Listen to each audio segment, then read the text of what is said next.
Oil pulling, அது எப்படி பண்ணுறது?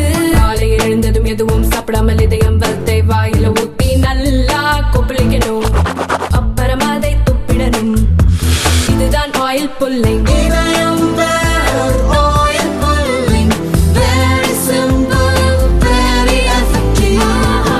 பொருளாதார வளர்ச்சிக்கான ஆலோசனைகளை செயற்கை நுண்ணறிவிடம் கேட்க மாட்டேன் என்று ஜோகோ நிறுவனர் ஸ்ரீதர் வேம்பு தெரிவித்துள்ளார்.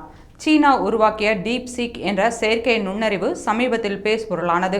அமெரிக்கா குறித்து சர்ச்சைக்குரிய கேள்விகளை எழுப்பினால் அது பதிலளிக்கும். ஆனால் சீனா பற்றி சர்ச்சைக்குரிய கேள்விகளை எழுப்பினால் அந்த செயலை மௌனம் காக்கும்.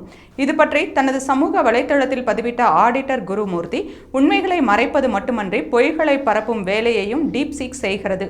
சீனாவின் டீப்சீக் அடுத்தவர்களை உளவு பார்க்கும், ஆனால் நாம் கேட்கும் தகவல்களை தராது என்று சாடியிருந்தார். அது மட்டுமன்றி இது குறித்து ஏதாவது கருத்து சொல்கிறீர்களா என்று ஜோகோ நிறுவனர் ஸ்ரீதர் வேம்புவை டேக் செய்திருந்தார். அதற்கு பதிலளித்த ஸ்ரீதர் வேம்பு, டீப்சீக் உட்பட பல செயற்கை நுண்ணறிவுகளில் இருப்பது என்ன என்று யாருக்கும் தெரியாது.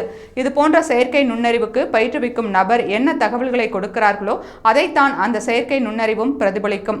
சீனா உருவாக்கிய செயற்கை நுண்ணறிவு சில விவகாரங்களை எச்சரிக்கையாக கையாளுகிறது. அதே போல அமெரிக்கா உருவாக்கிய செயற்கை நுண்ணறிவும் சில விஷயங்களை எச்சரிக்கையாக கையாளுகிறது. இது போன்ற AI மாடல்கள் ஒரு தலைப்பட்சமாகத்தான் இருக்கிறது என்று தெரிவித்துள்ளார். மேலும் பொருளாதார வளர்ச்சிக்கான ஆலோசனைகளை செயற்கை நுண்ணறிவிடம் கேட்க மாட்டேன் என்று குறிப்பிட்ட அவர், ஒரு AI மாடலை தீவிரமாக சோதனை செய்த பிறகே அதை நம்ப முடியும் என்று தெளிவுபடுத்தியுள்ளார்.